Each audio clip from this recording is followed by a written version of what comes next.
The knife came out fast, low-angled at the dog's throat. Beck Halloran moved faster. He caught the wrist mid-swing, rotated it until the tendon locked, and drove the man face first into the wet concrete outside the Pueblo shelter. The blade skidded away. He put a knee between the shoulder blades and held it there, breathing steady, saying nothing. The man screamed that it was just a dog. Beck leaned in and said one word. Gideon didn't move. 9 years old, bad hip, and he hadn't flinched because he'd learned long ago that Beck always got there first. If you want to see how far this one goes, subscribe now and stay with me to the end. This story turns 3 times before it's finished. And drop the name of the city you're watching from in the comments. I want to see how far this story travels. They banned him for 30 days. The woman who ran intake didn't want to do it. Beck could see that. She stood in the doorway with the clipboard against her chest and told him the rules didn't leave her anywhere to go, that there'd been a weapon involved, that it didn't matter who drew it first, and Beck said he understood because he did, and because arguing would have made her job harder than it already was. He didn't tell her the man had gone for the bomb and not for him. It wouldn't have changed the number of days. What he thought about walking back to the truck with his hands still cramping from the grip he'd taken was not the ban. It was the half second before the knife came out when Gideon had risen off the pavement and turned his body sideways between Beck and the man without a command, the way he'd done 1,000 times in a country. Neither of them talked about anymore, and how the dog had done it on a hip that couldn't take his own weight for more than a mile. 9 years old, 2 years past the age where any of this should still be his problem. Beck opened the passenger door, and Gideon looked at the step up the way he'd started looking at it that winter. A quick calculation, a decision to pretend it wasn't a calculation, and Beck put a hand under his chest and lifted him in before the dog could try. "Don't," Beck said. "I saw you." The dog turned around twice and lay down and put his chin on Beck's thigh through the gap in the seats, and that was the closest thing to a conversation they'd had in 3 days. He had $411. He had a 1994 Ford with a transmission that hunted for second gear on any grade steeper than a parking ramp. He had a duffel of Foot Locker, a folding shovel, and a plastic bin of dog food that was down to the last third. 30 days without the shelter meant 30 days of the laundromat lot behind Union, where the owner let him park because Beck had once run off 2 kids trying to pry the coin box, and where the security light was bright enough to keep the wrong people away and bright enough to keep him from sleeping. He'd done worse. He'd done much worse, and he'd done it while people were shooting at him. I wasn't afraid of 30 days.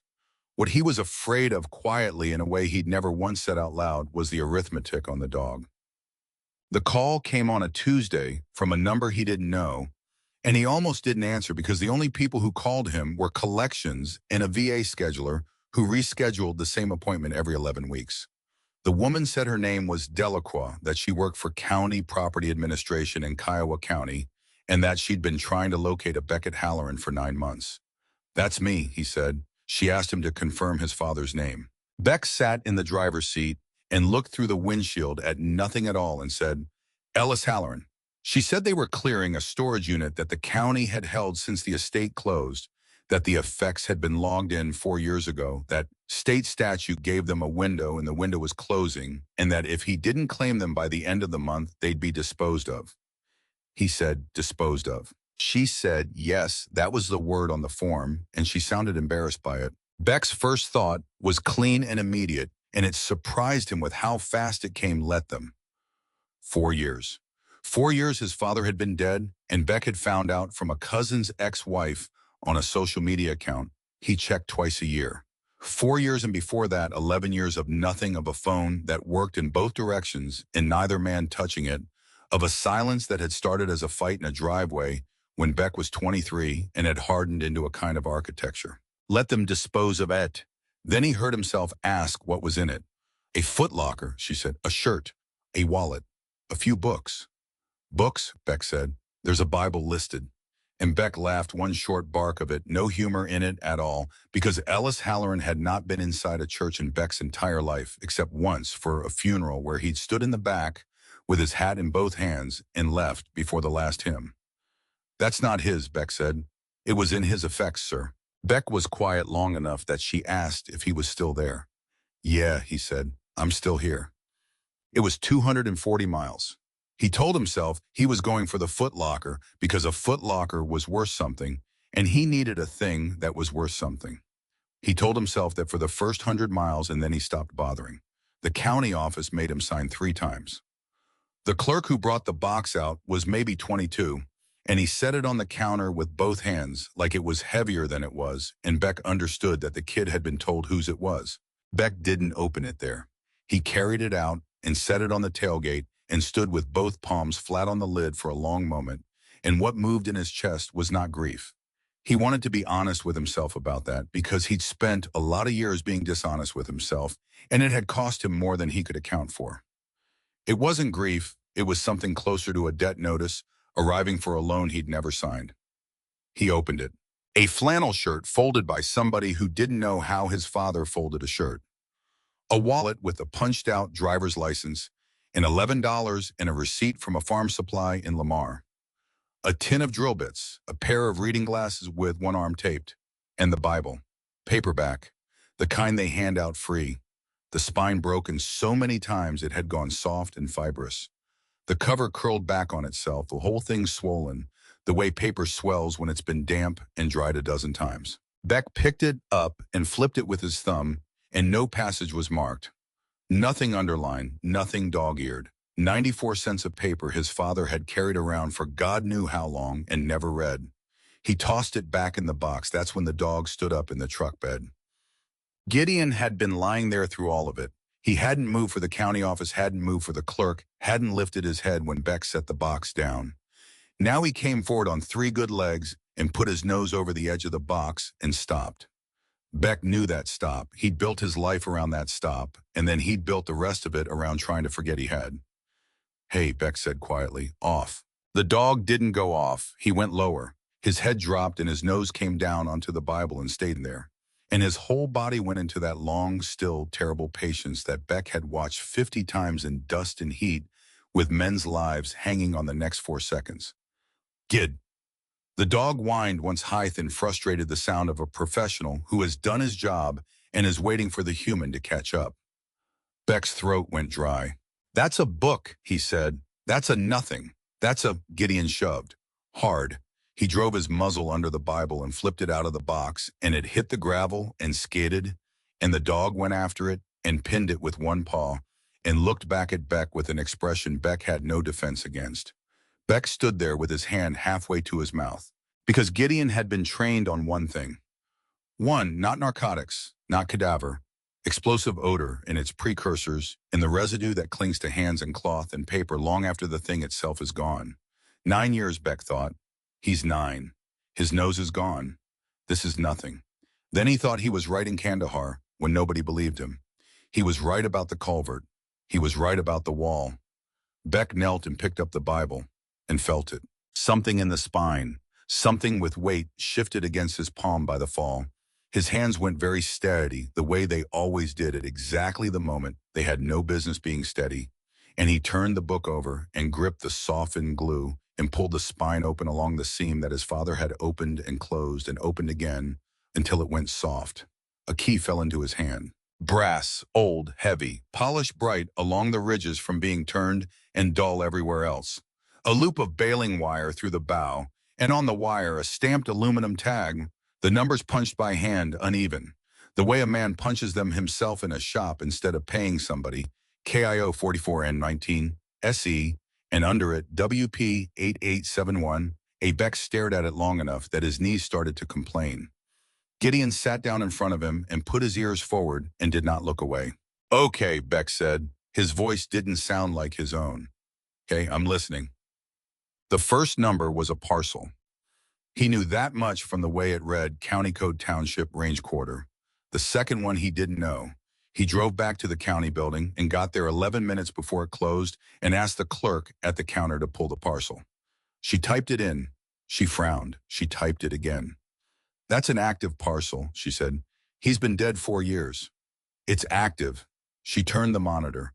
160 acres sawtooth draw, taxes current. Beck read it twice before he understood what he was reading. "Current through when?" "Through this year. Paid in February." "By who?" she scrolled. "Doesn't say by who, says paid." Beck put both hands on the counter and leaned into them, and the clerk took a half step back the way people did when he forgot to keep his shoulders down. Sorry, he said. Ma'am, I'm sorry. Can you? He stopped and started over. My father died 4 years ago. He didn't leave anything. He died in a rented room. There was no estate. There was no. He heard his own voice climbing and cut it off. Somebody's been paying taxes on my father's land for 4 years. Somebody has, she agreed. Why would somebody do that? She looked at him with the particular sympathy of a person who has watched a lot of people find out a lot of things across that counter. Sir, she said, in this county, there's usually only one reason. I didn't sleep that night, and he didn't pretend to. He lay in the bed of the truck with the dog against his ribs and turned the key over and over in his fingers and did the thing he had been refusing to do for 11 years, which was think about Ellis Halloran on purpose. His father had drilled water wells. That was the whole of him, as far as Beck had ever been able to tell. He drilled in the summer, and he serviced pumps in the winter, and he came home with his hands cracked open at the knuckles, and he sat in the same chair and he did not talk. Not out of cruelty. Beck had thought it was cruelty when he was 15. He'd revised it to something else later and never landed on what. The fight had been about the Navy. That was the stupid part. That was the part Beck had never been able to explain to anybody, including 2 counselors and a woman he'd almost married. It hadn't been about anything. Beck had said he'd signed the papers, and his father had said one sentence, "You think running is the same as leaving." And Beck had said something back that he could still recite word for word, and they had stood 8 feet apart in a driveway, and then Beck had gotten in a car. 11 years, because of 8 feet. And in that 11 years, his father had apparently owned 160 acres nobody knew about, and hidden a key inside a book he never read, and put that book somewhere that it got wet and dried out and wet again, and carried it and died. He wanted it found, Beck said out loud to the dog. He didn't want it found soon. But he wanted it found. Gideon sighed and shifted his weight off the bad hip. Beck lay there and thought about the second number on the tag, WP8871A, and around 4 in the morning, it came to him clean and obvious, and he sat straight up so fast the dog scrambled. Well permit, his father had put a parcel number and a well permit on the same tag, which meant that whatever the key opened, it wasn't about the dirt. It was about the water. Hollow Draw had 900 people in it, and Beck could tell from the highway that it had been built for 3 times that. He didn't stop. He went out the county road 11 miles and found the section line and sat there with the engine running because there was a truck already parked at the gate. Not a farm truck. A clean white pickup and with a magnetic placard on the door and a light bar it had no business having. A man got out of it. 50s, heavy through the shoulders in a way that had been muscle once and was still mostly muscle. He came up the road toward Beck's window, with both hands visible and a smile arranged carefully on his face, and Beck read him in about a second and a half the way he walked with his weight forward, the way he'd parked to block the way his eyes went to Beck's hands, and then to the mom and then back, and thought cop was a cop, isn't anymore. Beck rolled the window down 4 inches. Beckett Halloran, the man said. Beck said nothing. Cal Vetch, I do land services out here. He held a card up between 2 fingers, and when Beck didn't take it, tucked it under the wiper blade. Heard you were coming. From who? Small county. Vetch's smile did not change by a single degree. Sorry about your dad. Ellis was a hell of a driller, straightest hole in 3 counties. You knew him. Everybody knew him. Vetch put a hand on the doorframe, not aggressive, just there, just close, and Gideon came off the seat with a sound that started somewhere under the floor of the truck. Vetch's hand came off the door in a hurry. Whoa, okay. He's retired, Beck said. Doesn't sound retired. Neither am I. Vetch laughed at that like it was the funniest thing he'd heard all week, and Beck understood that the laugh was a technique, and that Vetch knew he understood, and that neither of them was going to say so. Listen, Vetch said, you're going to get a call, probably today, probably tomorrow. Fair offer, better than fair. I'd take it as all, and I'd take it quick because these things have windows on them. You don't know what I'm here for. Son, Vetch said, and there was something almost kind in it. There's exactly one thing out here worth driving 240 miles for, and it ain't the house. He turned and walked back to his truck. And then halfway there, without turning around, he said the thing that turned Beck's stomach to ice. Laundromat on Union's a rough spot to park, lights too bright. You'd sleep better south of town. The white truck pulled out and was gone. Beck sat there with his hands on the wheel for a full minute before he trusted them to move. The house was worthless.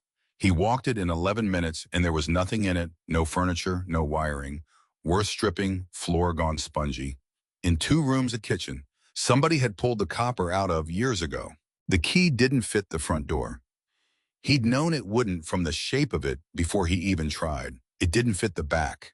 It didn't fit the padlock on the pump house, which was rusted through anyway, and it didn't fit the shop, and Beck stood there in the middle of 160 acres of nothing with a key in his fist that fit nothing on it, and felt the whole thing collapse into what it had probably always been, a dead man's junk and a son who'd driven 240 miles because a dog got interested in a book. I went and sat on the tailgate.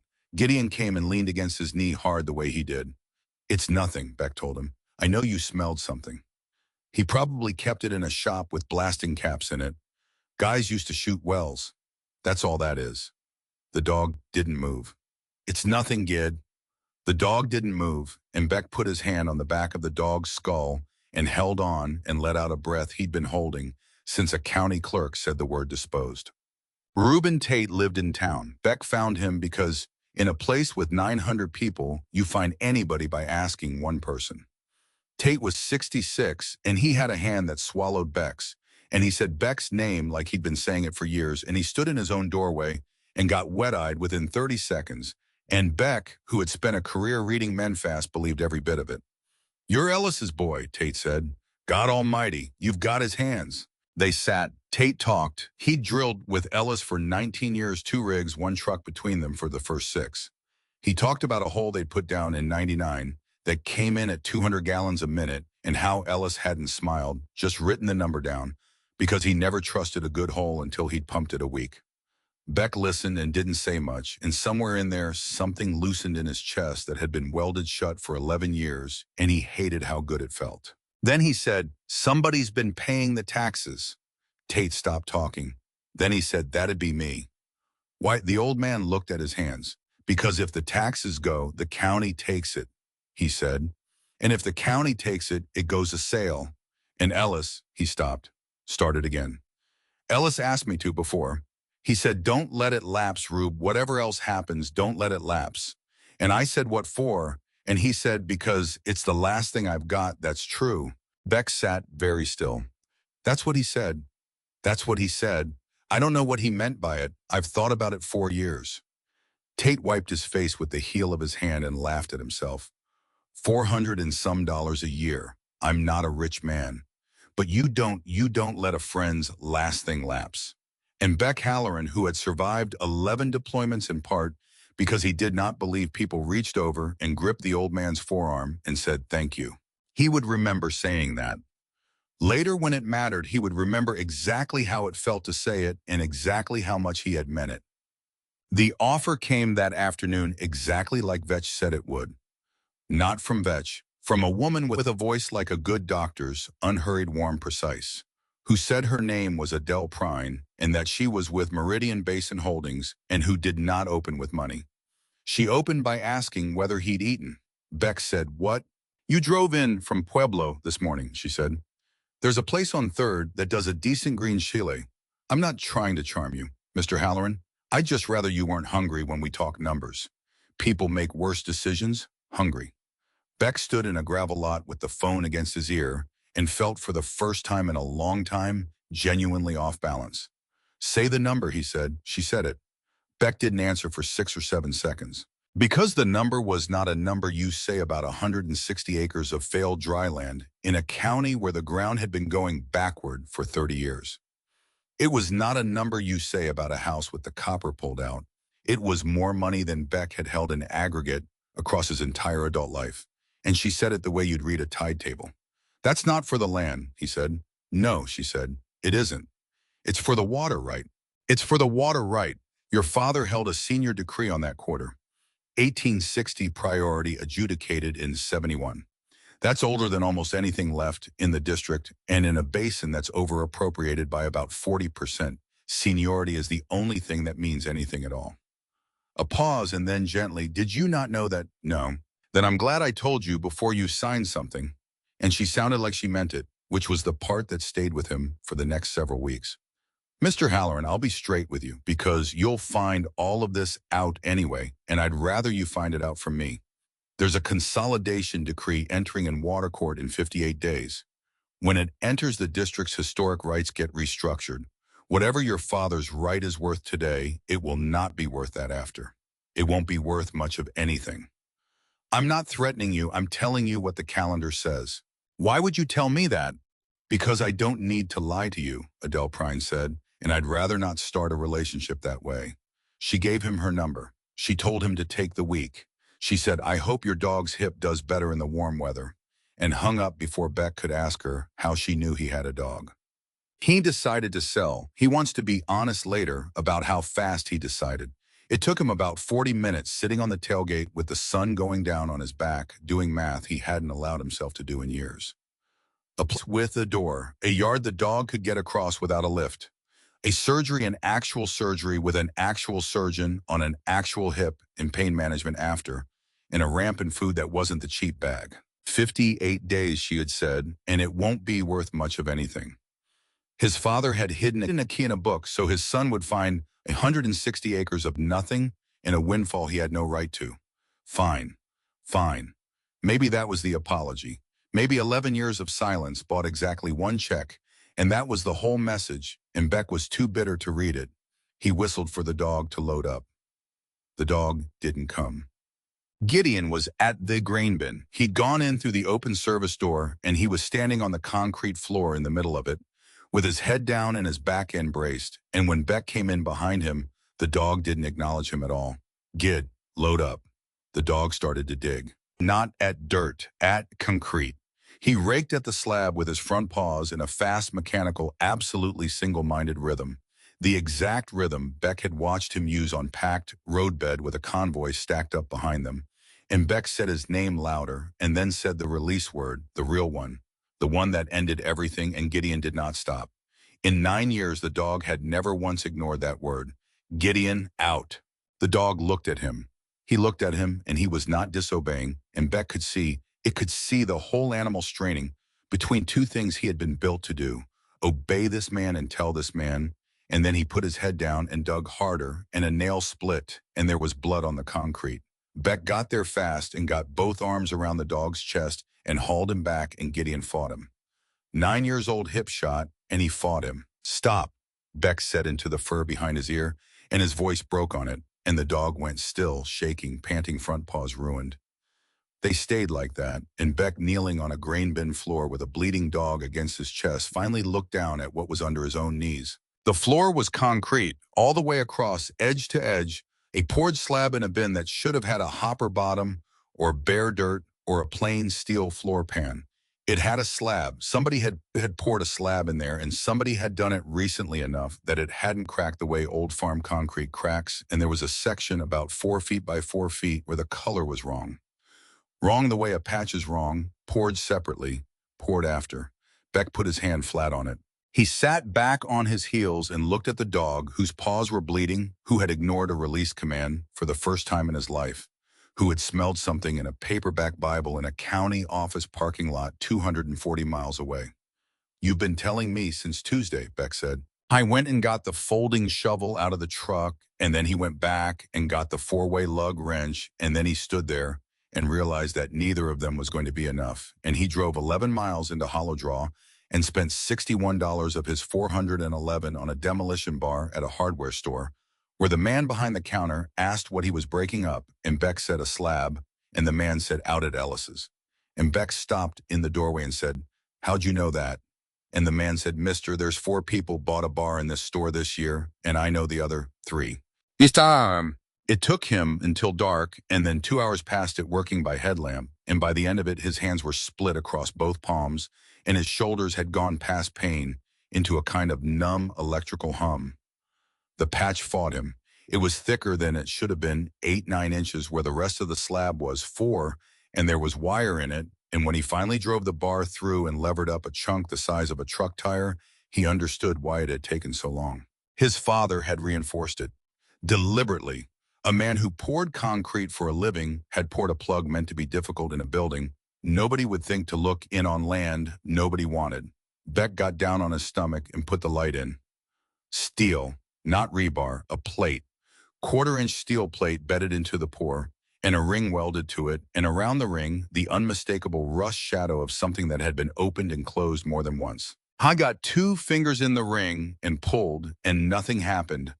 And he got a bite of toe strap through it and put his back against the bin wall and both boots on the slab and pulled until something in his shoulder let go with a hot white snap of protest, and the plate came up 2 inches and stuck.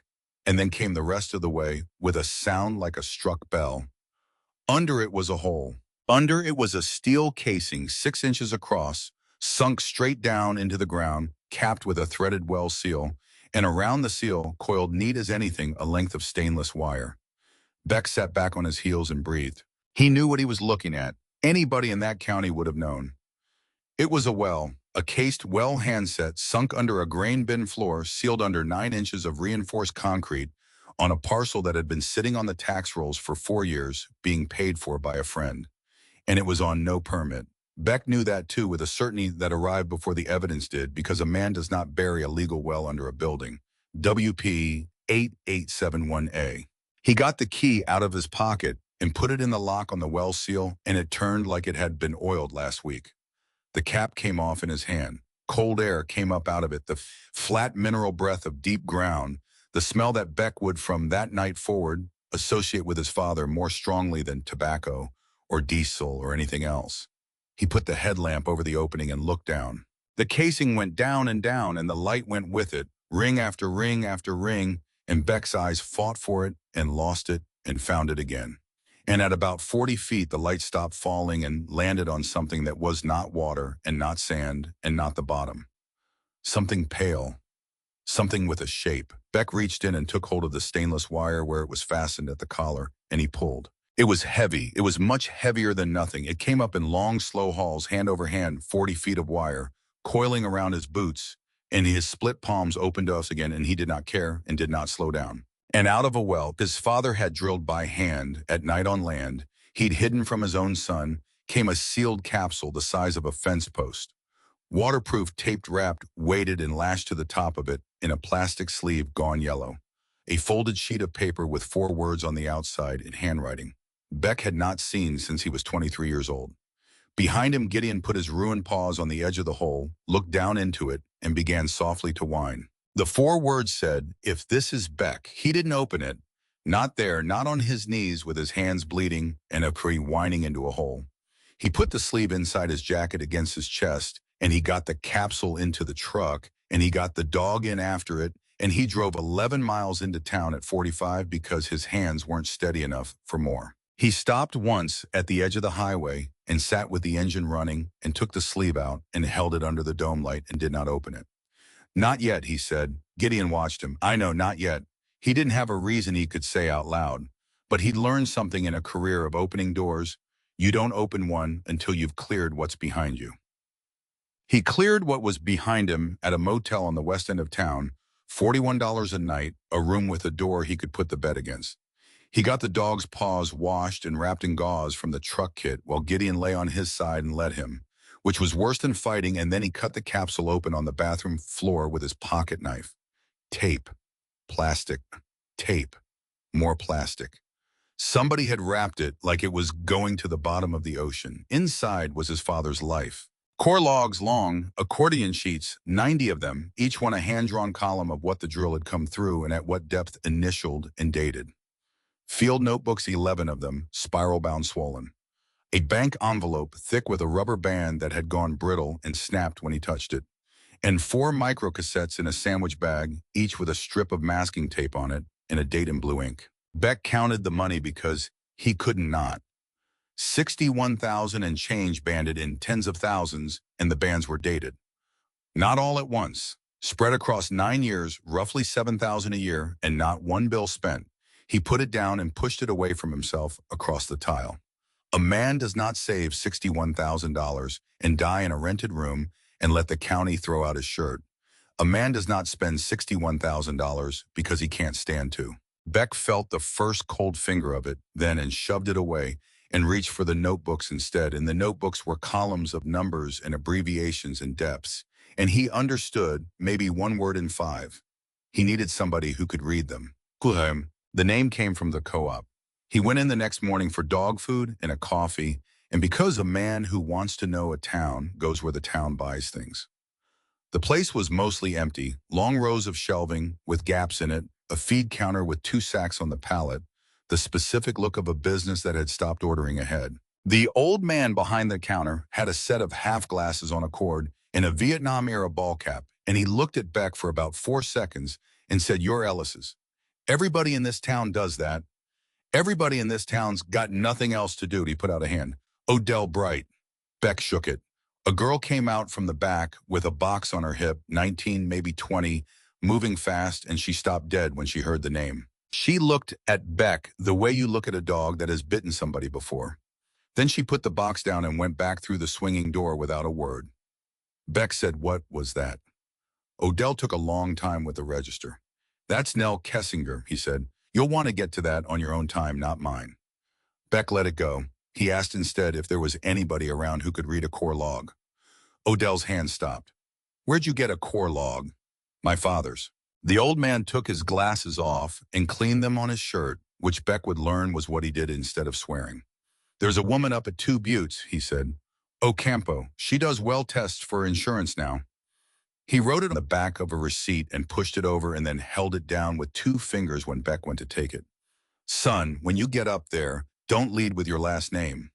"Why not?" "Because she'll shut the door," Odell said, "and she'd be right to." She shut the door. Beck got out 3 sentences, his name, his father's name, that he had core logs, and Marisol Ocampo said, "Get off my property," and closed the screen door in his face so hard the frame jumped. He stood there. Through the screen, she said, "I'm not going to say it twice." "Ma'am, I don't know what my father did to you." That, she said, is exactly the problem with people like you. And then she was gone from the doorway, and Beck heard a deadbolt. He walked back to the truck. He sat in it. He put his forehead against the steering wheel for a second, and then he did the only thing left, which was to take an armload out of the capsule and set it on the top step of her porch and drive away. She called him at 9 that night. Her voice had changed, not softened, compressed. "Where did you get these?" "Out of a well." "Out of a..." She stopped. "Say that again." He drilled a well under a grain bin and sank a capsule in it on 40 feet of wire and poured 9 inches of concrete over the top and hid the key in a Bible he never read. There was a silence on the line so long, Beck checked the screen. "Mr. Halloran," Marisol Ocampo said, "I need you to understand something before you drive back up here. I spent 4 years of my life on a drawdown model that said this district was collapsing about 3 times faster than the official numbers showed. I got told my inputs were bad. I got told the field data didn't support me. I got told it in a room with 11 people in it, and then I got told to clean out my desk." Her voice caught once, and she killed it. "The field data they used to say my model was garbage. I know whose initials are on it. I've known for 6 years. I look at those initials in my sleep." Beck already knew. He had already known for about 4 seconds. "EH," he said. "EH," she said. She spread the logs across 2 folding tables in a shop building behind her house and worked through them for 6 hours without eating, and Beck stood against the wall and did not interrupt her once. At the end of it, she straightened up and put both hands flat on the table and stood there breathing. "Do you know what this is?" she said. "No." "Your father took drawdown measurements for the district. That's a contract job. You go around to the index wells twice a year, you drop a sounder, you write down static water level, you sign it, you send it in. Those numbers are the entire nervous system of a basin. Every allocation, every decree, every well permit, every determination of whether somebody's water is there, it all rides on a guy with a truck and a tape." "Okay. How was that guy for 11 years? She turned to one of the core logs around. "And these are the real ones. These are what he actually measured, and they don't match a single thing that was ever filed." Beck felt the floor of the room shift under him. "By how much?" "On the Kessinger index well. In 2013, the district reported static at 119. She put her finger on a column. He wrote down 162. So he found somebody else's mistake. Marisol looked at him. and she had the decency to look sorry about it before she said it. Mr. Halloran, he took both measurements. There's nobody else in these books. That's one hand. The real number and the reported number are in the same notebook, 3 lines apart, in the same pen. I went out to the truck and sat in it for 20 minutes. Gideon put his head on the console and Beck did not touch him, which the dog took worse than a shove. Because the thing that had been building since a bank envelope with dated bands since $7,000 a year for 9 years, since a man who wouldn't spend a dollar of it, that thing had a shape now, and Beck could see the whole of it, and it was not the shape he had driven 240 miles for. He had come out here expecting to find that his father was a hard man who'd been right about something. He was finding out his father was the something. He got the yellowed sleeve out of his jacket and looked at the 4 words on it, "If this is Beck," and he thought, no. Whatever's in there, he wrote it to be believed. He wrote it to be forgiven. And Beck was not going to hand a dead man a confession booth before he'd heard the truth from a source that couldn't shape itself. He went back inside and put the 4 cassettes on the table. "Do you have anything that plays these?" Marisol had a dictation recorder in a drawer with her old state office property tag still on it. Her hands weren't steady when she loaded the first one. It was tape, one dated 11 years back. There was 30 seconds of nothing. Road noise. A truck idling. Then a door and 2 men, and one of the voices was a voice Beck had not heard since he was 23 years old, and it went into him like a hand closing around the back of his neck. "Not asking you to make anything up. The reading's the reading. I'm asking you to use the January set for the annual. January's a wet read. That's not the number. It's a number you took. It's your own hand. Nobody's asking you to invent a thing." A pause on the tape, long. Beck could hear his father breathing. Then Ellis Halloran said, "How's that get paid?" And Beck put his hand out and stopped the tape and walked out of the building and threw up in the dirt behind it. Marisol found him 20 minutes later sitting on a cinder block. She didn't say anything comforting. "I was grateful for it later," she said. "You want to hear the rest or not?" "No, and okay, play it." The rest of tape 1 was terms, not bribery the way a movie does bribery. It was worse than that because it was so ordinary. A per diem arrangement, a mileage adjustment, an annual retainer for index well maintenance that Ellis was already doing for free. $7,000 a year. Beck did the arithmetic out loud without meaning to. 9 years, 63. You said the envelope had 61,200. Marisol worked it. 2,000 short of 9 years. "So he took 8.5, Beck said. He stopped taking it partway through the last year." They looked at each other. "Something happened in the last year," she said. What happened in the last year had a name, and Beck met her again at the co-op 3 days later, and this time she didn't walk away. Nell Kessinger came around the counter and stood in front of him with her arms folded and said, "Odell says you're not the same as him."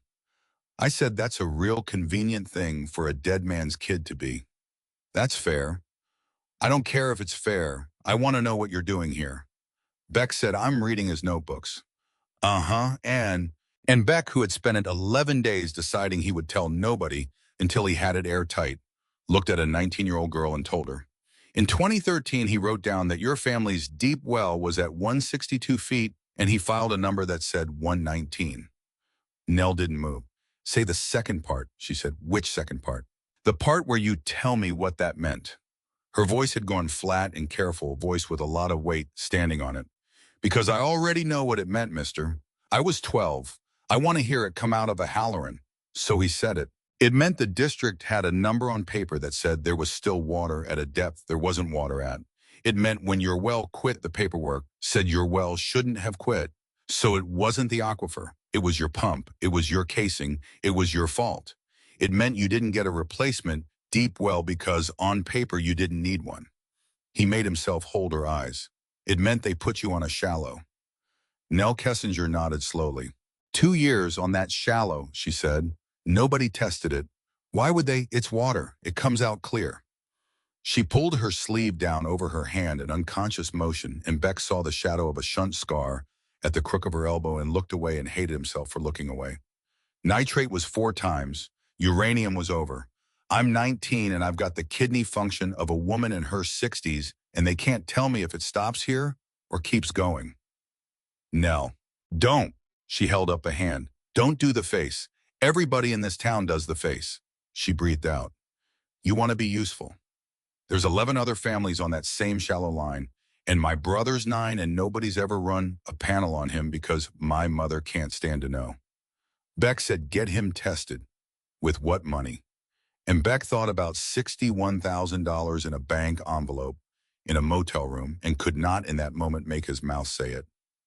He told Odell instead that night in the back of the co-op with the lights off in front.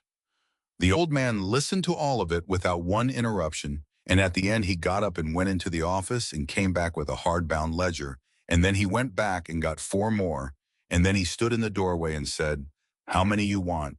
How many are there 41 years? Beck stared at him. My daddy did it, Odell said. Every farmer that came through here, when he sounded his own well, he'd tell me the number and I'd write it down. No reason. It's just what we did. Weather, wheat, price, water. Same page. He set them down. I kept it up because he kept it up. I've had men laugh at me for it. Marisol drove down at 11 at night and got 2 pages in and put her hand over her mouth. Odell, she said, do you understand what you have? I have a lot of shelves I could use for something else. You have a continuous, contemporaneous, independently maintained record of static water levels in this basin going back to 1984, kept by a man with no financial interest in the outcome, in ink dated never in state custody. Her voice was shaking. Do you know how long I spent trying to reconstruct that? Do you know that this is the only thing on earth that can't be impeached? Odell put his glasses back on. It's numbers in a book, he said. It's the town, Marisol said. And Beck, who had spent his adult life around men who could put a round through a doorway at 400 meters, stood there and understood for the first time that he had spent that life on the wrong weapon. They cross-plotted it over 2 days. Odell's numbers against the district's filed numbers. For 1984 through 2001, the 2 lines ran together, wandering apart by a foot or 2, exactly the way independent measurements should. In 2002, they split, and they split by a margin that grew every single year, and the margin was not random. It was smooth, disciplined, and always in one direction, and it started the year Ellis Halloran took the contract. Marisol sat back and said the thing quietly. He didn't do it wrong, he did it carefully. That was the sentence that broke something in Beck, not the tape. The tape had been shock. This was the other thing, because a man who fakes numbers sloppily is a man who's scared. A man who fakes them smoothly is a man who's decided. Adele Prine came on the 15th day. She came alone on time and knocked on the motel room door with a folder under her arm. And when Beck opened it, she looked past him at the dog and said, May I? I'm good with dogs, and I'm told he's not good with people, so it'll be an interesting experiment. And Gideon let her put a hand on his head, which Beck took as a personal betrayal. She sat in the one chair. She declined water. She put the folder on the table and didn't open it. You've been to the district office, she said. You've been to 2 buttes twice. You've been in the back of a grain co-op past midnight. She said it without any edge at all. I'm not spying on you, Mr. Halloran, I promise. 900 people. You've been the most interesting thing to happen here since the elevator fire. You want the water right. I want the water right, and I'd like to say some things you're not going to expect if you'll let me. Say them.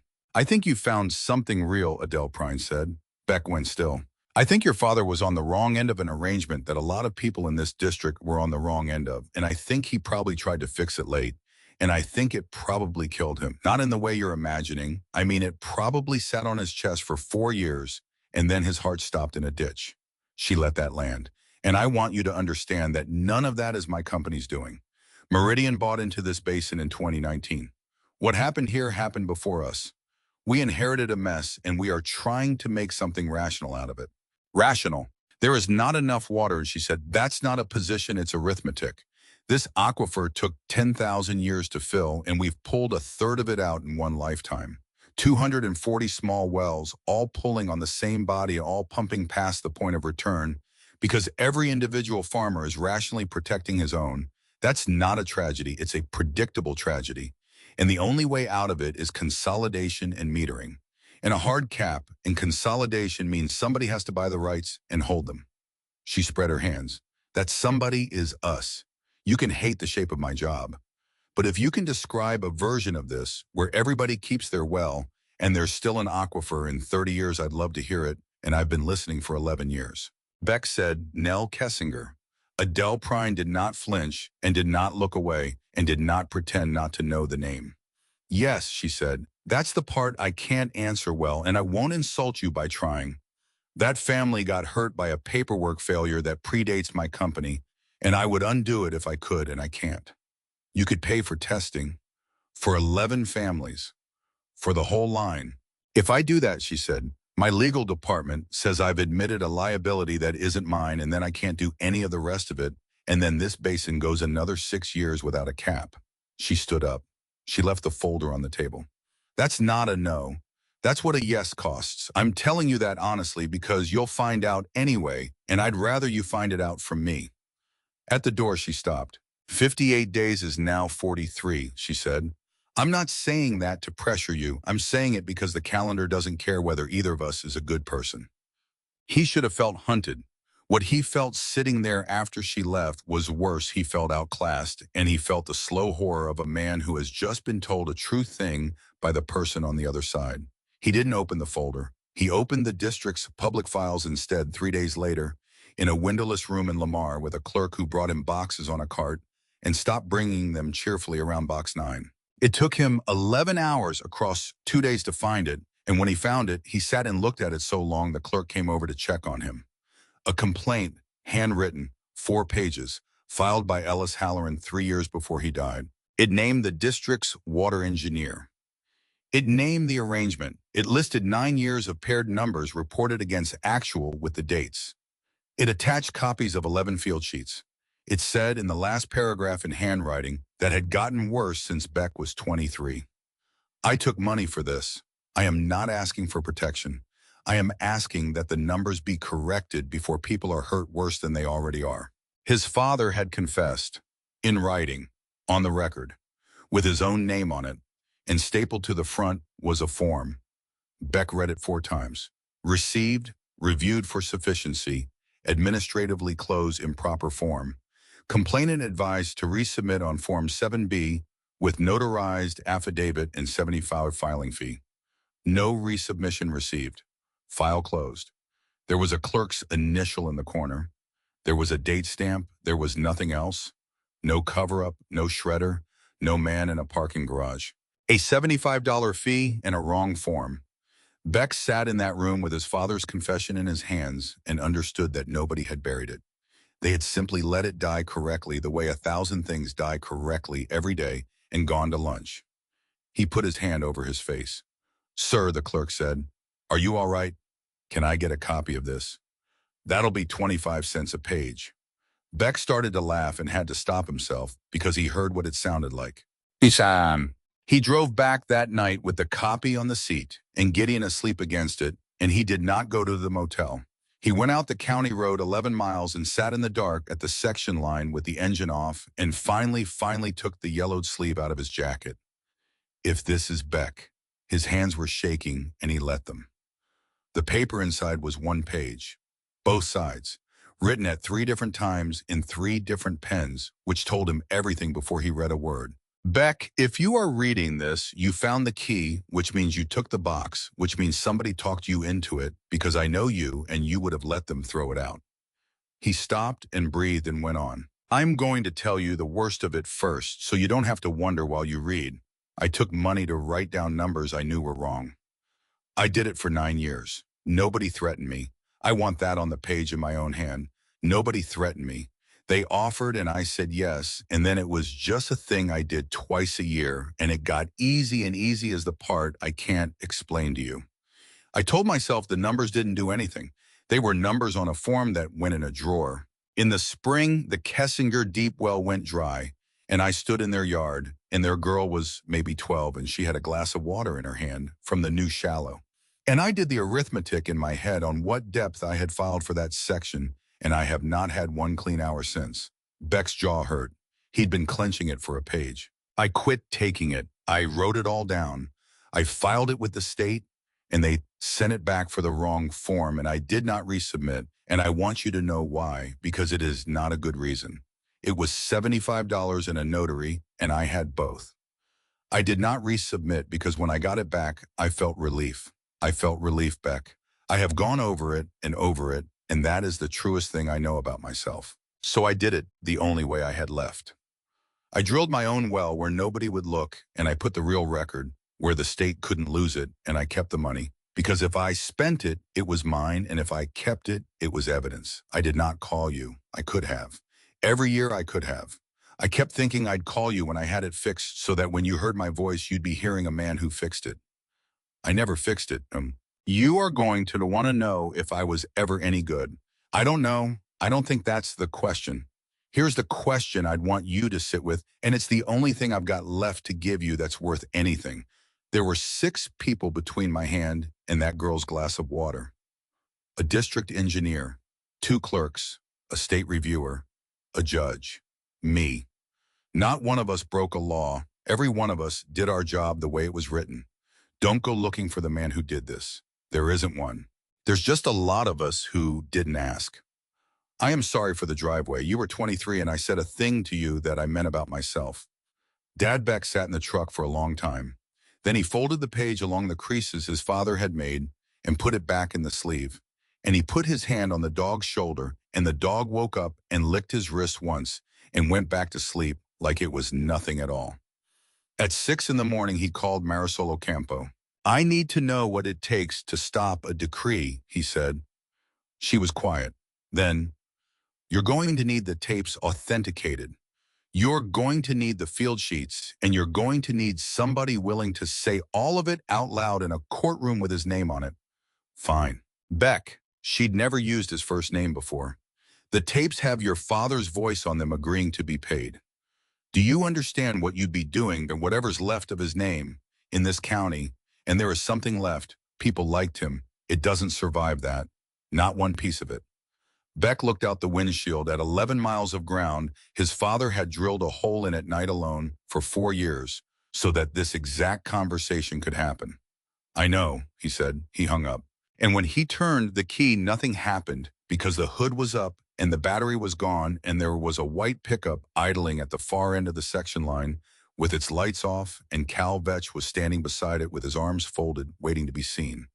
He bought 400 feet of static line, a hand ascender, 2 carabiners, and a chest harness from a rescue supply in Pueblo that asked no questions because he paid cash and looked like a man who knew what he was buying. Marisol came anyway. She showed up at 11 that night with a truck, a winch, a spool of tagline, and a face that dared him to say one word about it. I'm not going down, she said. I'm running the brake. If you'd rather do it with a knot tied to a bumper, say so now and I'll leave. I wasn't going to use a bumper. You absolutely were going to use a bumper. Odell came at midnight in a truck with a dead store's name on the door, and he brought 2 things, a propane torch and a 5-gallon jug of water. And when Beck asked about the torch, he said, that casing's got 40 years of scale in it. Your line's going to saw on the collar. I'll be at the top. Nell came at 1. Beck said, you shouldn't be here. You want to say that again to me tonight? She said, or you want to hold a light? She held the light. Gideon was in the cab with the window down, 4 inches drugged and wrapped and furious about it. And every time Beck came within 20 feet, the dog tried to get his front end up on the door frame and couldn't. Beck went over and put his hand through the gap. You don't get this one, he said. The dog leaned into his hand and made a sound in his chest that wasn't a growl and wasn't a whine, and Beck stood there for a second longer than he had time for. Yeah, he said, I know. In time. I went in at 1:10 with a headlamp, a chest harness, a folding knife, an empty pack, and the ascender on his belt. The first thing that went wrong was that 6 inches is 6 inches. He'd known the number and he hadn't understood it until his shoulders hit the collar and stopped. He had to go in with one arm up and one arm down, and his chest turned 20 degrees, and once he was in past his hips, there was no putting his arms anywhere else. There was no bending. There was no scratching his face. There was no turning around. 10 feet down, his body understood before his mind did, and his heart went off like a bird in a box. He'd been in tighter. He'd been in a crawl under a compound wall in a country he didn't name with 40 pounds on him and a man's boot in front of his face for 90 minutes. He knew what this was. He knew the shape of it. Knowing the shape of it did not help even a little. Beck, Marisol's voice came down the pipe, distorted and flattened. You've stopped. I'm fine. You've stopped for 11 seconds. I'm fine. He made himself do the thing he'd been taught by a man who was dead. Now he stopped fighting the pipe and let it hold him. Let the wall take the weight. Breathe out longer than in. Count the breaths, not the feet. He got to 40 and passed the shelf where the first capsule had hung and kept going into a part of the hole no living person had ever seen. At 70 feet, the casing changed. He felt it before he could see it, a seam, a ridge, and then the diameter narrowing by 1.5 inches as his father had stepped down to smaller pipe. Beck went through it by exhaling everything in his lungs and letting Marisol lower him 4 inches at a time while his ribs scraped both sides. He came out the other side with his shirt torn open down the front and blood on his forearms and a laugh in his throat that had no humor in it at all because he'd finally understood what he was inside of. A man had done this by hand, in the dark, after work, for 4 years, not to hide something, to make it hard enough to be believed. At 110 feet, the light stopped reaching the bottom and the air changed. Beck felt it on his face first, and then in his head, and then he noticed he had counted the same breath twice. Marisol, go. How's the blower running? Pause. It's running. Why? Because I'm getting stupid. She swore in 2 languages. Then, that's CO2 pooling. Dead hole, no circulation, 4 years. It sits in the bottom because it's heavier than air. Beck, it's not going to smell like anything, and it's not going to hurt, and you're going to feel fine right up until you don't. How far down does it sit? I don't know. 20 feet 40. It's not a science question anymore. It's a... She stopped. Come up right now and we run hose. There's no time to run hose. There's 5 hours. There's no hose, Beck said. In 3 counties at 1 in the morning, that's 200 feet long. Silence on the line. Then Odell's voice closer to the collar calm as a man reading a feed price. Son, take 3 big ones down there and take them all the way out. Don't hold your breath. Holding it's what kills you. You breathe out hard, and you keep breathing out hard, and you get your business done. Copy? And Beck, a beat. If you quit talking, we're pulling you whether you're finished or not. At 160 feet, he found the first thing his father had left for him. A steel eyebolt welded to the inside of the casing with a stainless wire on it. Beck got 2 fingers on the wire and hauled it up. Came a second capsule smaller than the first and taped to it a folded card in a plastic sleeve with 3 words on it in that same deteriorating hand. Not this one. Beck read it twice and started laughing and had to stop because laughing cost air.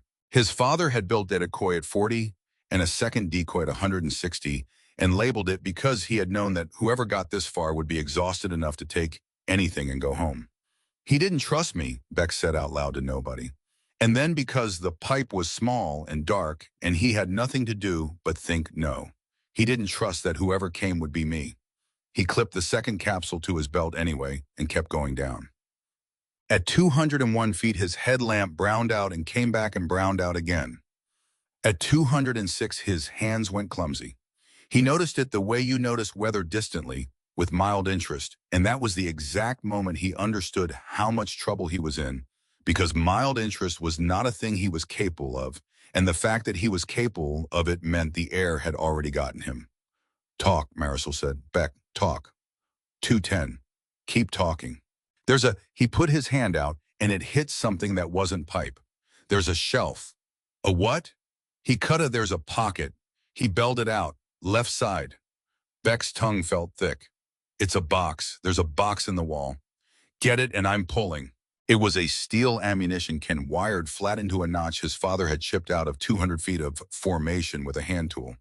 The wire had corroded to it. Beck's fingers wouldn't do it. He got the knife open on the 3rd try and dropped it, and it went past his boot into the dark and hit bottom 8 feet down with a sound that told him exactly how close he'd come to the end of the hole. He got both hands on the can and pulled, and it didn't move. Beck. He pulled again, and something in his shoulder, the one he'd already torn on the steel plate, let go with a white flash, and he made a noise he didn't hear himself make. Beck. It's wired in, and he got out. I can't. It's wired in, and I dropped the knife.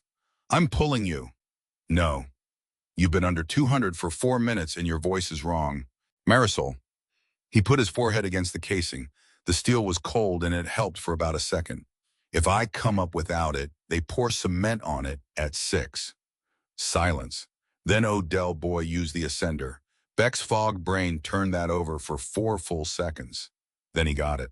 He clipped the ascender to the wire, put both boots against the casing wall, and stood up in the harness, 210 pounds of load, through one steel cam, onto 40-year-old wire, and the wire parted with a crack that rang up the pipe like a rifle shot, and the can came free into his chest, and Beck's vision went to gray static at the edges and started closing in from both sides. Up, he said. Up, up, up, up. Look over here. He remembered about a third of the next 90 seconds. He remembered the narrowing at 70 and how it took his shirt and some skin with it. He remembered Odell's torch on the collar, somewhere above him. Remembered thinking about scale in the pipe and not being able to hold the thought. He remembered wanting very badly to close his eyes. He remembered the exact instant the air changed at about 90 feet, the way a cold clean, nothing arrived on his face and his brain came back online like a breaker thrown, and how the first coherent thought he had was, my father did this 200 times, then hands. Then dirt under his back and Nell's light in his eyes and Marisol with her palms on both sides of his face saying his name, and Odell already prying at the can with a screwdriver because there was no time for anybody to be sentimental. Beck rolled over and threw up and said, "Is it there?" Odell got the lid up. Inside in 3 sealed freezer bags were the original field sheets.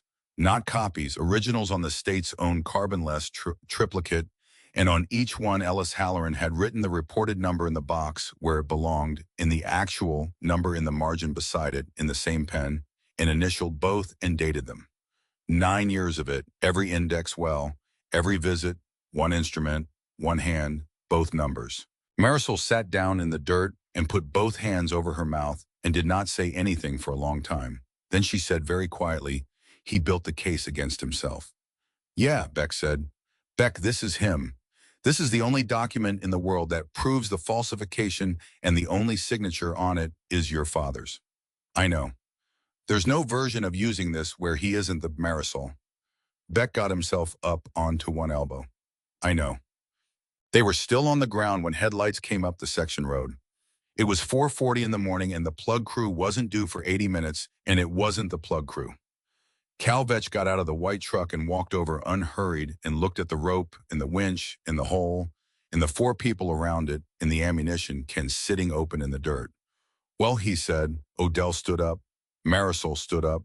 Nell stood up with the light still in her hand and did not lower it. Beck got to his feet last and slowly because his shoulder had stopped working. "That's state property," Vetch said, nodding at the can. "Those are state forms. That's a records theft, and I'd bet money there's a felony in there someplace." "Then call the sheriff," Beck said. "I'd rather not make a thing out of it. I'd rather you set that down and go home." Vetch took one step. "Halloran, look at yourself. You can't lift your left arm. There is 4 of you and 1 of me, and I'm still the only person in this field who's going to be fine at breakfast. And you know why? Because I'm not carrying anything I have to protect." He took another step, and Gideon came out of the truck. Nobody had left the door open. He'd worked the window gap with his head for the better part of an hour and dropped 4 feet onto a hip that had nothing left in it, and he came across that dirt on 3 legs and a stump of willow and hit Cal Vetch at the thigh and drove him back into his own door and held him there, jaws locked in the meat above the knee, all his weight on a joint that was coming apart while it took it. Vetch went white and stopped moving entirely immediately because a man who was a deputy for 22 years knows exactly what happens if he doesn't. "Call him off," he said. His voice was very level. "Halloran, call him off." Beck didn't. Not for a second. Not for 2. "You put a man on my dog," he said. "I don't know what. You put 2 men on my dog with a bar, and he's 9 years old. Halloran." Vetch's leg was shaking. "Call him off, or we're going to be in a different kind of conversation for the rest of both our lives." And Beck thought about it. He wants to be honest about that later. And he stood there in the dirt with his shoulder torn and his father's confession in a can at his feet, and he genuinely, seriously thought about it for 4 seconds. Then he said, "Gid, out." And the dog let go and went down. I didn't stagger. He just went down on his side in the dirt, like something had been switched off and his back end did not come with him. and he lay there breathing hard and looking at Beck with his ears still forward, still working, still on duty. Beck heard from a long way off Nell start to cry. Vetch got in his truck. He sat there for a second with the door open holding his leg, and what he said before he pulled it shut was not a threat. "You're going to lose," he said, "not because of me, because of the calendar." Water Court Division 2 was 31 days later in a room with fluorescent lights and a court reporter and 11 people in the gallery. Adele Prine's case took a day and a half and it was clean. She didn't attack anybody. She built. Priority Dates Decree History, a hydrologic model prepared by a firm in Denver, with 4 credentialed authors, an unbroken record of arm's-length transactions with 106 willing sellers. She put on a district engineer who was polite and competent and explained without one defensive syllable that index measurements had been taken by a contractor under standard protocol for 11 years and that any suggestion of systemic falsification would require extraordinary evidence. Then Beck's side went and Marisol went first, and they took her apart in 19 minutes. Not cruelly, that was the horror of it. Meridian's attorney was courteous the entire time. He established her credentials fully and generously, and then he established that her employment with the state engineer's office had terminated involuntarily, that her drawdown model had been reviewed by 3 internal reviewers and not adopted, that she had filed a grievance, that the grievance had been denied, that she had spoken publicly about the department 11 times, and that she was, and he said this so gently, a person with a sincere and long-standing conviction that she was wronged by the very data set she's now asking this court to disregard. Marisol answered every question truthfully and precisely, and it did not matter at all. Beck watched her come off the stand with her jaw set and her eyes down and thought they didn't have to prove she was lying. They only had to prove she wanted it. Then they went after the ledgers before the ledgers ever got in. Meridian's attorney moved to exclude on the grounds that a private commercial ledger kept by a feed store had no established methodology, no calibration records, no chain of custody, and no evidentiary foundation whatsoever, that it was, in his words, a shopkeeper's diary. And the judge, who had been fair all day, looked like he was going to grant it. Show him. Odell Bright had not been on the witness list. He'd been sitting in the back row for 2 days in a suit that had last been worn to a funeral. And when Beck's attorney called his name, Meridian's counsel objected on the spot and got overruled on the ground that he'd been disclosed as a records custodian, which was a technicality, and everybody in the room knew it was a technicality. He walked up the aisle carrying 2 ledgers, and there were 39 more in a hand truck by the door. He sat. He gave his name. He was asked what he did for a living, and he said he'd run a grain co-op for 41 years, and it had closed in July. Then Beck's attorney asked him why he'd kept the books, and Odell Bright said, "Because my daddy did." That's the whole reason. That's the whole reason. Man had come in for feed, I'd ask him what his well was reading. He'd tell me, I'd write it down under the wheat price. He turned a page and the paper sounded loud in that room. Same page as the weather. Every day I opened the door since 1958 in his hand and 1984 in mine. "Mr. Bright, did anybody pay you to keep those records?" "No, sir." "Did you have any interest in what the number said?" "I had an interest in whether a man could pay his bill." "Did you ever share them with the state?" "Nobody ever asked me for them." He looked up over his glasses. "In 41 years, nobody ever asked me for them one time." Meridian's attorney stood up to cross, and Beck watched him work it and watched him find in real time that there was nothing there. You cannot impeach a man for bias when he has no stake. You cannot impeach him for methodology when he isn't claiming any. He wrote down what a farmer told him on the day the farmer told him and never once used it for anything. You cannot allege fabrication of a 41-year continuous record in a dead man's hand and then in his son's in ink on paper that had been sitting on a shelf in a building the state had never entered. You cannot suppress a thing that nobody ever thought was worth suppressing. The attorney asked 6 questions and sat down, and Marisol's plot, Odell's line against the district's line running together for 18 years and then splitting in 2002 and never once closing, went into evidence at 2:41 in the afternoon. Which left the field sheets, which left the only thing on earth that could put a hand and a motive to that gap, which left the fact that no document authenticates itself and that the man who wrote them was 4 years dead in a cemetery 11 miles from that courtroom, and that somebody had to sit in the chair and say where they came from and what they were. Beck's attorney had told him twice that he could put in the sheets and testify only to their location. Found in a well, recovered from a can. Nothing more. Let opposing counsel bring out the rest on cross and let the record show he'd been dragged to it. Judges know what that is, his attorney said. They see it every day. They don't respect it, but they know it, and it costs you less. Nell was in the second row. Marisol was directly behind him. Beck sat in the chair and got sworn and gave his name and his relationship to Ellis Halloran, and then his attorney said, "Mr. Halloran, I'm going to hand you what's been marked as Exhibit 41. Do you recognize it?" And Beck looked at 9 years of his father's handwriting. "I thought about a man who had drilled 218 feet by hand at night so that this could not be gotten rid of, who had hung a decoy at 40 and a labeled decoy at 160 because he had assumed his son would be the kind of man who took the easy thing and went home, who had put a key in a book he'd never read in a box he'd known the county would throw out and left the whole thing to the chance that some stranger would call and that his son would drive, who had written both numbers in the same pen every time. He built the case against himself," Marisol had said in the dirt at 5 in the morning. Beck understood, finally sitting in that chair, that it had never been about the water. His father could have written the true numbers only and kept the reported ones in his head and burned nothing and lost nothing. He had written both because he had known that a record which does not include the man who broke it isn't a record. It's an alibi. "Mr. Halloran," his attorney said again, "do you recognize it?" "Yes." "Can you tell the court what it is?" Beck looked up, not at the judge.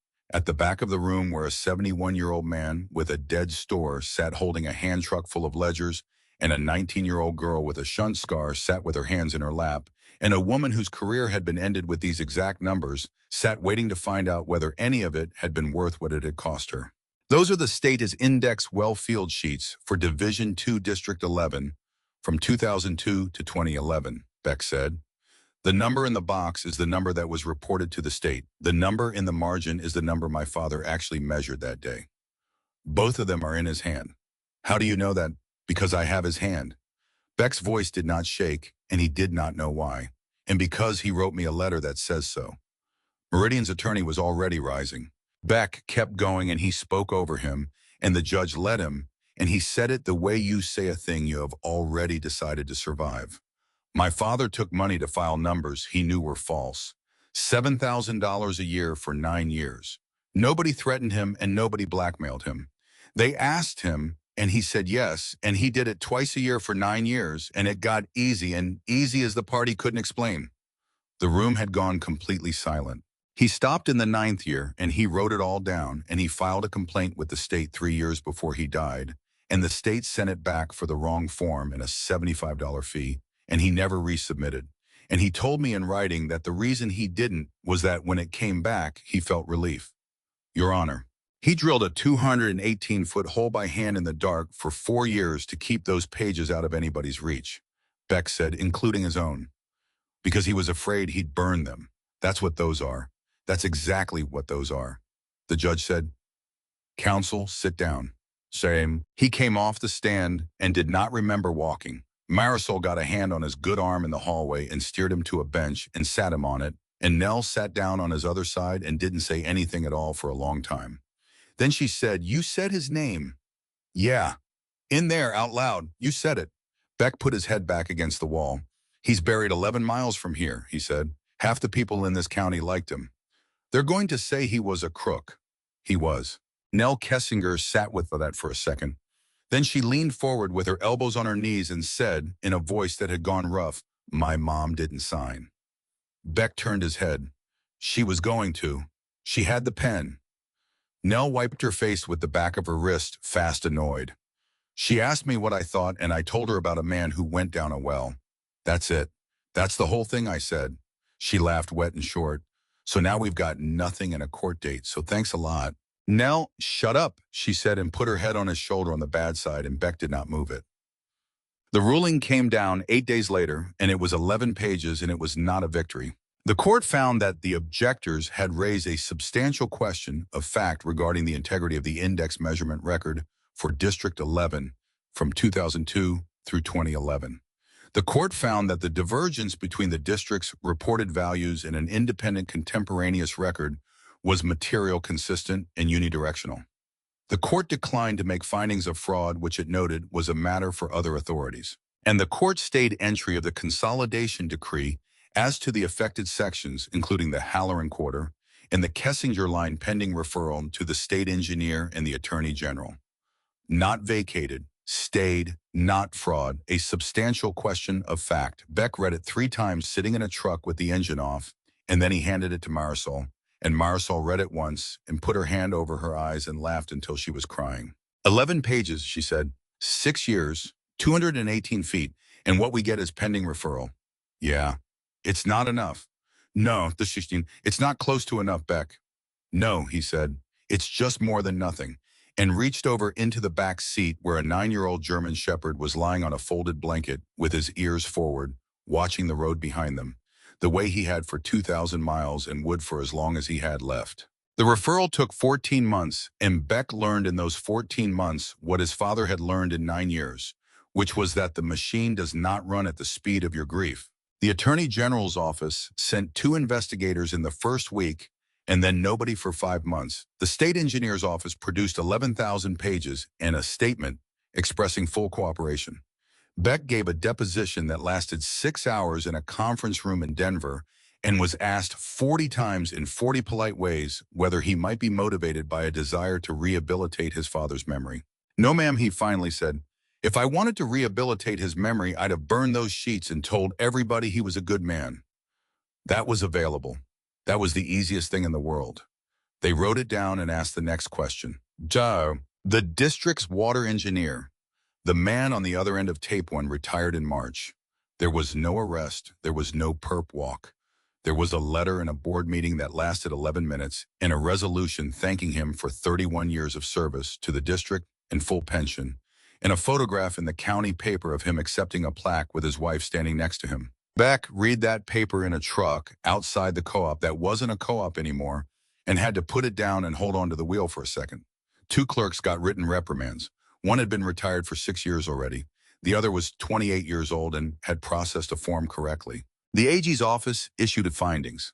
The findings used the phrase systemic data integrity failures in the phrase no evidence of criminal intent sufficient to support prosecution and referred the matter to the state engineer for administrative remedy, which is a sentence that means the people who did it will fix it. Marisol called him the night it came out, and neither of them said anything for a while. Then she said 31 years and a plaque.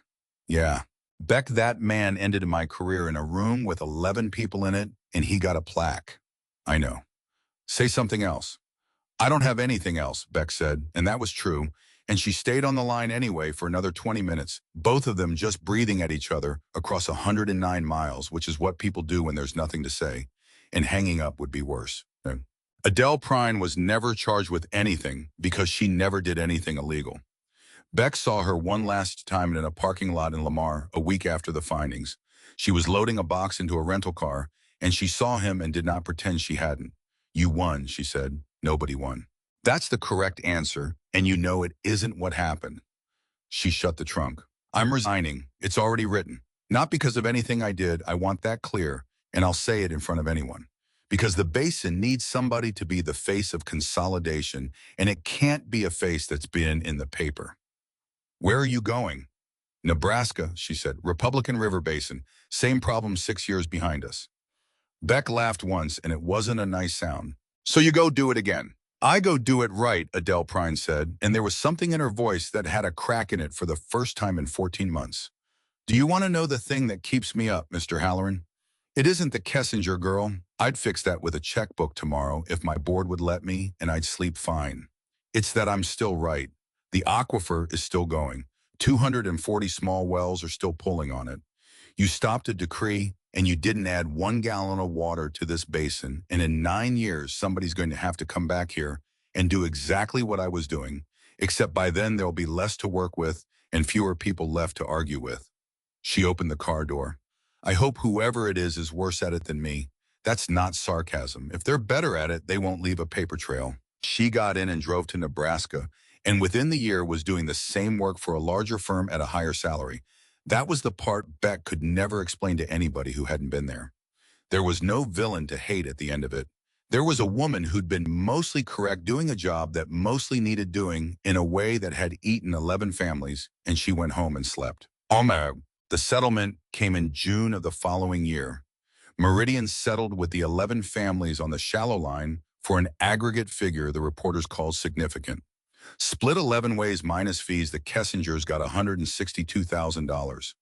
Nell called Beck from the lawyer's parking lot, and he could hear her mother crying in the background. "It's real," she said. "Beck, it's real money." "Good. It's real money, and it doesn't do one thing." Her voice went flat the way it did.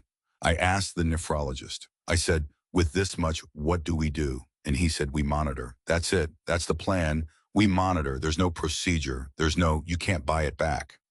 "Nell, I know, I know." A long breath. "It pays for Toby. That's what it does. It pays for Toby's whole life of getting checked, and my mom never has to choose. And that's not nothing. I'm not saying it's nothing. It's not nothing. But it's not justice, is it?" she said. "It's a receipt." Beck sat with the phone against his ear for a second. "No," he said. "It's not justice. Justice would be your well." "Yeah," she laughed wet. "Well, nobody's got one of those." Toby's panel came back in August. Nitrate exposure documented. Kidney function low normal for his age and holding, not damaged, not clean either. The word the nephrologist used was watchable, and he explained that watchable meant every 12 months for the rest of the boy's life, and that they'd know more by the time he was 15, and that 15 was a long way off, and there was no point living in it. Beck was standing in the hallway when Nell came out with the paper in her hand. She didn't say anything. She just held it up and nodded twice fast, and then her face came apart and she put her forehead against Beck's chest and stayed there for about 4 seconds, and then shoved off him and wiped her face and said, "Don't say anything." "I wasn't going to." "You were absolutely going to." He didn't. Toby was 9 and had spent the whole appointment asking the phlebotomist whether firefighters had to have good blood, and had been told yes and had said, "Okay, good," with total confidence, and Beck had walked out of the building and sat in his truck for a minute before he could drive. The money took 18 months to get released. It went in as evidence, all 61,200 sealed and logged and photographed, and Beck spent a year and a half explaining to lawyers why he had it and where it came from and why he hadn't spent it. When the AG's office finally released it, they released it to him. There was no forfeiture proceeding. There was no claim on it. It was legally an inheritance. Beck's own attorney told him that in a phone call, and then said, "Beck, I want to be very clear that this is yours. Nobody's going to ask you a question about it ever again." "I understand. You've got a shoulder that needs work and a truck that needs a transmission, and you've been living in a bunkhouse." "I understand. So I'm going to ask you once as a person and not as your lawyer. Are you going to keep any of it?" Beck thought about a man who had banded $7,000 a year for 9 years and never broken a band, who had died in a rented room with $11 in his wallet and $61,000 under a grain bin, because the second he spent a dollar of it, it stopped being evidence and started being his. "No," he said. "The whole of it went into a testing fund administered by a legal aid outfit in Pueblo for well water panels for households on unmetered shallow wells in 3 counties. Beck's name isn't on it.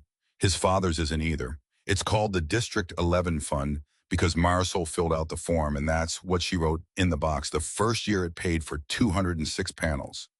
9 came back over limit. 9 families found out something in one afternoon that would otherwise have taken them 11 years and a dead well to find out, and none of them ever knew where the money came from.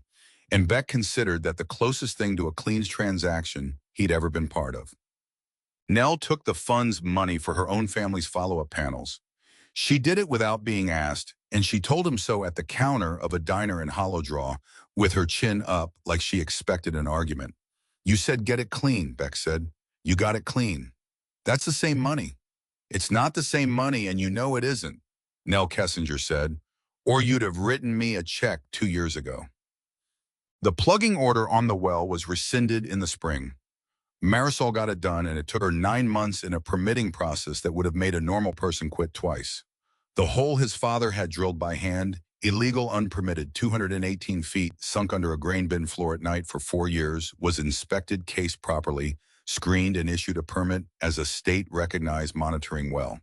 It is index well 11M04. Twice a year, somebody drops a sounder down it and writes a number on a form. Marisol is one who does it. She got her license back, not her old job. That door stayed shut, and the man who shut it retired with a plaque, but she got a state contract for drawdown monitoring in District 11, and she runs the whole basin now on a laptop in a shop building and in 2 buttes. And the model she was fired for in 2019 is now the model the district uses. The first time she measured 11M04 officially, she called Beck from the site. "You want the number, is it bad? It's the worst one in the district, and it's the only honest one in 40 years, she said, and her voice was doing something complicated. "Beck, do you understand what he did? He drilled a hole that measures the truth in a basin where the truth was the one thing nobody was recording. He built the instrument. He was the last thing standing between." She stopped. "I don't know how to hold both of these. He's why the numbers were wrong, and he's why we have any at all." "Yeah, that's not a resolution." "No," Beck said. "It's just what he was." Odell Bright never reopened the store. The sprinkler certification came through eventually 14 weeks late for a building that had no inventory and no accounts and no reason. He sold the fixtures. He kept the shelving in the back office because that's where the ledgers lived. 41 volumes went into the state archive on loan for the referral, and 41 volumes came back, and Odell drove to Denver himself to get them because he would not let them ship. I is teaching 2 teenagers to keep them. That was Beck's idea, and Odell called it the dumbest thing anybody had said to him in a decade and then did it. There's a girl from Hollow and a boy from 2 buttes, and they come out to the monitoring station twice a month, and they write down static water level in ink in a hardbound book by hand on the same page as the weather in the wheat price. Marisol asked him once why he didn't just have them enter it in a spreadsheet. Odell cleaned his glasses on his shirt. "Because a spreadsheet's got a delete key," he said. Reuben Tate's wife died in October of that second year. Beck found out from Odell, and he sat with it for 2 days, and then he drove out there. Tate opened the door, and his face went through about 6 things and landed on shame. "I'm not asking you in," he said. "I didn't ask. You want to say your piece, say it on the porch." "I don't have a piece." The old man stood there with his hand on the frame. "They took the statement back," he said finally. "Meridian, after the ruling, their lawyer called and said it was withdrawn, and I said, withdrawn to where? And he said, it just doesn't exist anymore. And I said, mister, I said it, that doesn't come back." "No," Beck said, "it doesn't." "I told them your daddy drank." Tate's voice cracked open. "Ellis Halloran never took a drink in 30 years, and I put my name on a piece of paper that said he was unsteady, and they notarized it in my kitchen while Marlene was asleep in the next room, and I did it for 11 months of infusions, and she got it anyway. So you tell me what I bought." Beck stood on that porch a long time. "I'm not going to forgive you," Tony said. "I want to be straight about that. I'm not there, and I might not get there. I know it. But I came out because you're 70 years old and your wife's dead, and there's nobody in this county who'll sit in a room with you." Beck put his hands in his pockets. "So if you want to come out to the station on a Thursday and drink bad coffee with 3 men who all did something they can't fix, the doors open. That's not forgiveness. That's just the door." Reuben Tate put his face in his hands and stood in his own doorway and wept, and Beck stayed until he stopped, and then he left. Tate started coming out in November. He still comes. The bunkhouse went up where the burned house had been. Beck built it himself over one summer, with his shoulder rebuilt and wrong, and a nail gun he had to run left-handed for 6 weeks. It's 4 rooms and a kitchen and a porch with a ramp on it, and the ramp was the first thing he framed before the walls. 2 other veterans came the second year. Beck didn't advertise. Somebody at the VA in Pueblo knew somebody, and the somebody drove out and asked if there was work, and Beck said, "There's work, and there's a bed, and there's no talking about anything you don't want to talk about." And the man stayed 9 months and then got a job in Wichita and calls twice a year. The second one is still there. He runs the sounder on the days Marisol can't drive down. Nobody at that station calls any of it healing. Beck has heard the word maybe 3 times in 4 years, and every time it was from somebody visiting. What they call it is the Thursday crew, and what they do is drink bad coffee and read a number off a tape and write it in a book, and once a year in September, they put in 140 feet of new fence on a section line that doesn't strictly need it. Gideon lived another 2 years and 4 months. The hip never came back. Beck didn't do the surgery. The vet at Colorado State was honest with him. On the phone said the workup alone would be hard on him, and that at 9.5 with that much joint gone, a total hip was a coin flip with a long recovery he might not want to do. So it was medication and a ramp and a harness with a handle on the back that Beck used to lift him up the 2 steps every morning and down them every night, and a rug by the door where he could see the section road. He never stopped working. That's the thing Beck told people about him when people asked. He couldn't walk the fence anymore. He couldn't get in the truck without a lift. But he never once, not one time in 2 years, failed to lift his head off that rug before anybody else in the building heard the vehicle. He'd get his ears up, and the whole room would stop, and 40 seconds later, there'd be a truck on the road. Iman, Odell used to laugh at it. That dog's still the alarm system, and he can't get to the door. He doesn't need to get to the door, Beck would say. He needs to tell me. The last month was slow, and Beck knew it and did not lie to himself about it because he'd promised a vet in a parking lot at 4 in the morning that he'd do the job. He fed him whatever he wanted. He carried him out to the fence line on the good days and let him lie in the grass. He slept on the floor next to the rug the last 11 nights because Gideon couldn't get up onto the bed, and Beck wasn't going to make him try. The vet came out to the station on a Tuesday. Beck sat on the floor with the dog's head in his lap and his hand under the collar the way he had at the section line the day Cal Vetch told him about the hip, and Nell was there, and Marisol was there, and Odell stood on the porch because he said he'd cried in front of enough people that year. Beck put his mouth down against the fur behind the ear. "You were right about the book," he said. The dog's tail moved once against the floor. "You were right about the floor. You were right about all of it, and nobody believed you but me." He held on. "Good boy. Out, Sharon." They buried him at the corner post where the section lines meet, and Beck set the post himself, and the only marking on it is a brass key wired flat to the wood with stainless wire because Beck had carried it in his pocket for 4 years and could not think of one other place on earth it belonged. Marisol asked him if he was sure.